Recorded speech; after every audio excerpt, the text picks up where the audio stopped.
In June of 2024, a spacecraft called Chang'e 6 touched down in a barren gray crater on the far side of the moon, scooped up a few pounds of lunar dirt, and rocketed back to Earth. It was the first time in human history that anyone had brought samples back from the side of the moon we cannot even see from our planet. Meanwhile, over at Kennedy Space Center in Florida, NASA's Artemis program just pulled off something historic of its own. In April of 2026, astronauts Reed Wiseman, Victor Glover, Christina Koch, and Jeremy Hansen flew around the moon on the Artemis 2 mission. Koch became the first woman to ever fly to the moon, and Glover became the first black astronaut to make the trip. They set a new human spaceflight distance record, returned safely, and the mission was a flat-out win. But here is the wild part. The mission that was actually supposed to put boots back on the lunar surface just got restructured. NASA's entire lunar architecture has been shuffled. The Gateway space station got canceled, and the first American moon landing since 1972 might not happen until 2028 at the earliest. So how did the country that did not even have a space program in the 70s end up racing neck and neck with the people who planted a flag up there 50 years ago? This is the story of the new moon race between NASA and China, and honestly, it might not end the way you think. Let us rewind for a second, because you cannot understand why this race is so tight without understanding the 50-year embarrassment that came before it. In December of 1972, astronaut Gene Cernan climbed back up the ladder of the Apollo 17 lunar module, dusted off his boots, and became the last human being to stand on the moon. And then, for reasons that still baffle a lot of space fans, humanity just stopped going.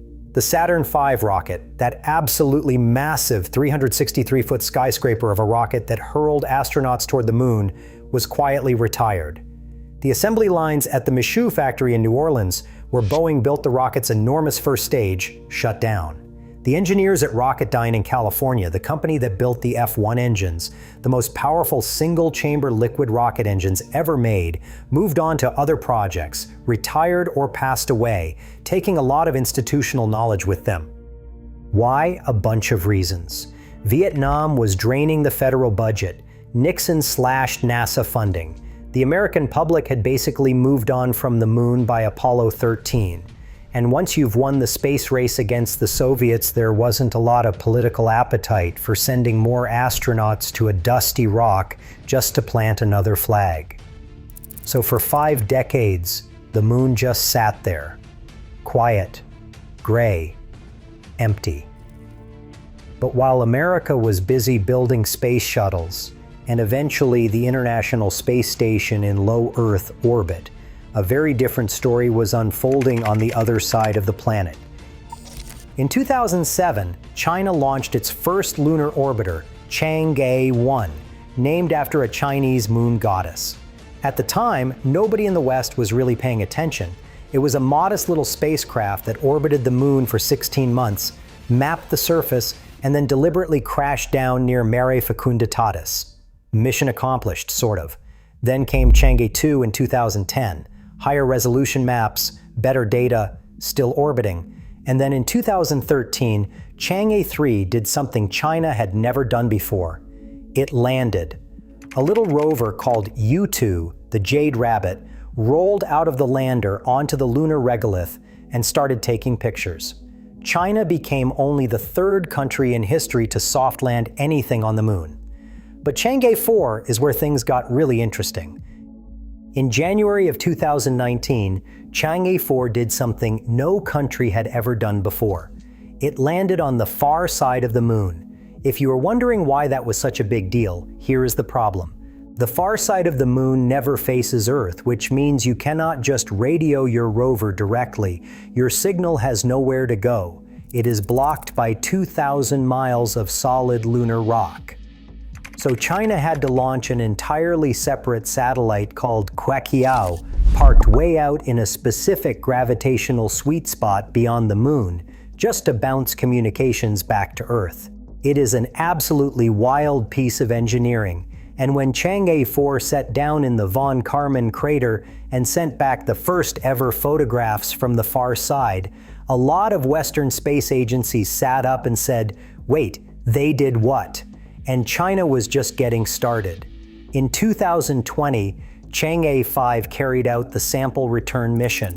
The lander scooped up about 3.8 pounds of lunar soil from a volcanic region called Mons Rumker, launched it back into lunar orbit, docked with an orbiting module, and sent it back to Earth in a capsule that parachuted down into Inner Mongolia. It was the first time anyone had returned lunar samples since the Soviet Luna 24 mission back in 1976. 4 years later, Chang'e 6 topped even that. Far side sample return, brand new type of lunar material that nobody on Earth had ever held before. Scientists at the Chinese Academy of Sciences in Beijing are still analyzing it. Meanwhile, what was NASA doing during all this? Well, NASA was trying to get its own moon program off the ground, and the Artemis program is honestly a pretty ambitious plan. The idea is to return astronauts to the lunar surface and eventually build a sustained human presence there. The hardware involved is genuinely impressive. The Space Launch System, commonly called SLS, is the most powerful rocket NASA has built since the Saturn V. It is taller than the Statue of Liberty. When it lit up for its first test launch during Artemis 1 in November of 2022, it roared off the pad at Kennedy Space Center and sent an uncrewed Orion capsule on a trip around the moon and back. That mission went beautifully. Then came Artemis 2 in April of 2026. 4 astronauts, real humans. It was the first crewed mission to fly around the moon since Apollo 17. They splashed down in the Pacific Ocean off the coast of San Diego 10 days after launch, having traveled more than 250,000 miles from Earth. A new human spaceflight distance record. Christina Koch became the first woman to fly to the moon. Victor Glover became the first black astronaut to make the journey. Genuinely historic stuff. And for the actual lunar landing, NASA did something kind of unprecedented back in 2021. Instead of building their own lunar lander, they handed that contract to SpaceX. Yes, Elon Musk's company. The plan was to use a modified version of SpaceX's Starship, the giant stainless steel rocket that has been blowing up over the Gulf of Mexico during test flights, as the human landing system that actually touches down on the moon. It sounded great on paper, but things have gotten really bumpy, really fast. The original goal was to land Artemis 3 on the moon in 2024. That obviously did not happen. Then it was 2025. The start of 2026, NASA quietly restructured the entire mission profile. Artemis 3 is not a lunar landing anymore. It is now a 2027 Earth orbit demonstration where astronauts will rendezvous and dock with a Starship in low Earth orbit, basically a practice run for the hardware. The first actual American boots on the moon mission has been pushed to Artemis 4, currently targeted for 2028. And Gateway, that was the small space station NASA was planning to park in lunar orbit. It was supposed to serve as a waypoint for lunar missions, with hardware contributions from the European Space Agency, JAXA in Japan, and the Canadian Space Agency. In March of 2026, NASA Administrator Jared Isaacman announced the whole Gateway program was being paused and effectively canceled. The plan now is to pivot that funding toward a permanent base directly on the lunar surface. International partners were caught completely off guard. Canada canceled its lunar rover. Europe is still figuring out what to do with the habitation module it had been building. Why all the chaos? Pick a reason.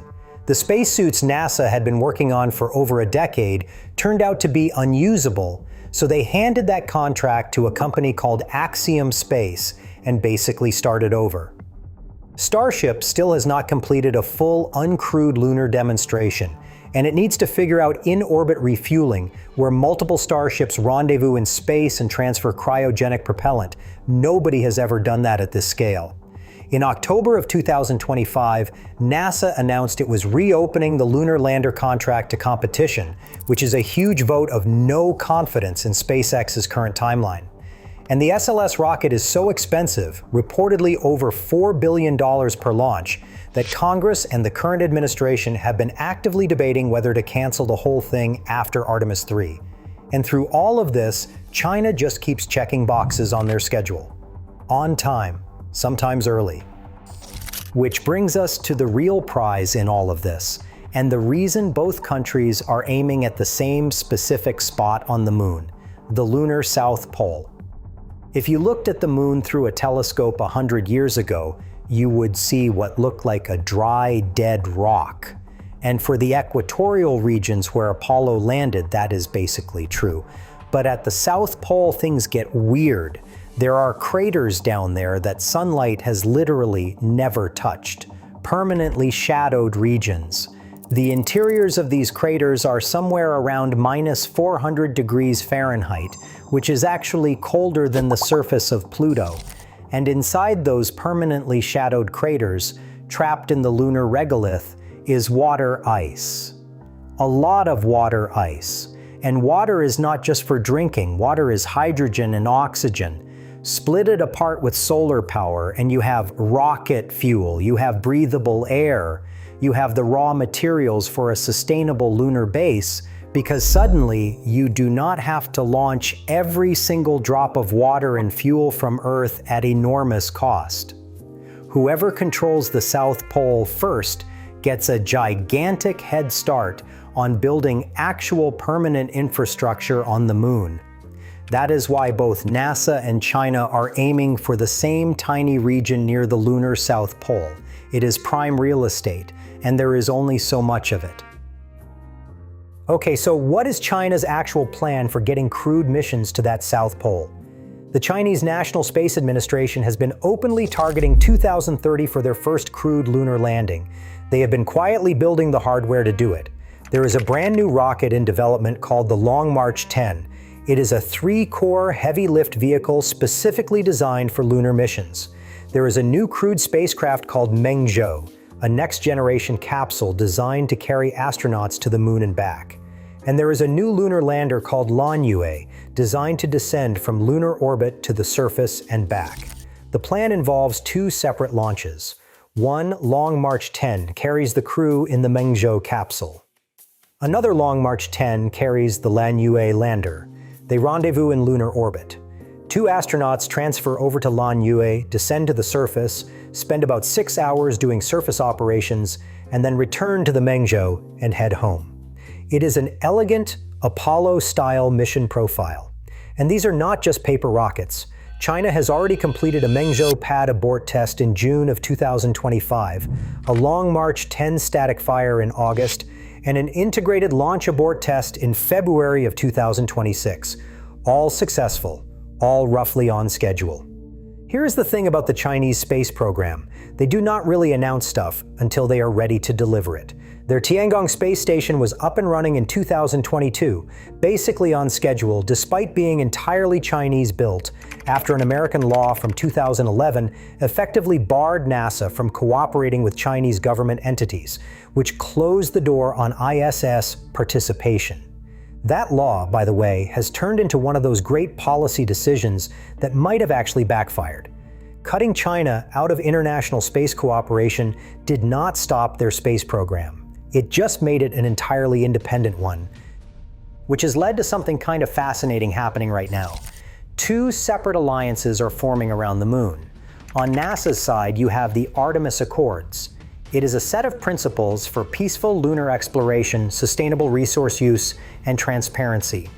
More than 60 countries have signed on as of April 2026. Japan, Australia, the United Kingdom, Brazil, India, Saudi Arabia, and dozens more. It is basically the coalition of the willing Space Edition. On the other side, you have the International Lunar Research Station, ILRS. This is a joint project between China and Russia, originally announced in 2021, with a goal of establishing a basic robotic station near the South Pole by around 2035 and a permanent crewed base sometime in the 2040s. Their partners include Belarus, Pakistan, Venezuela, South Africa, Egypt, Thailand, Kazakhstan, and a handful of others. 2 blocks, 2 sets of rules. 2 separate bases are being planned in roughly the same tiny region of the moon's south pole. What could possibly go wrong? So why does any of this actually matter? It is not like there are lunar real estate values to worry about, right? Well, here's where things get interesting.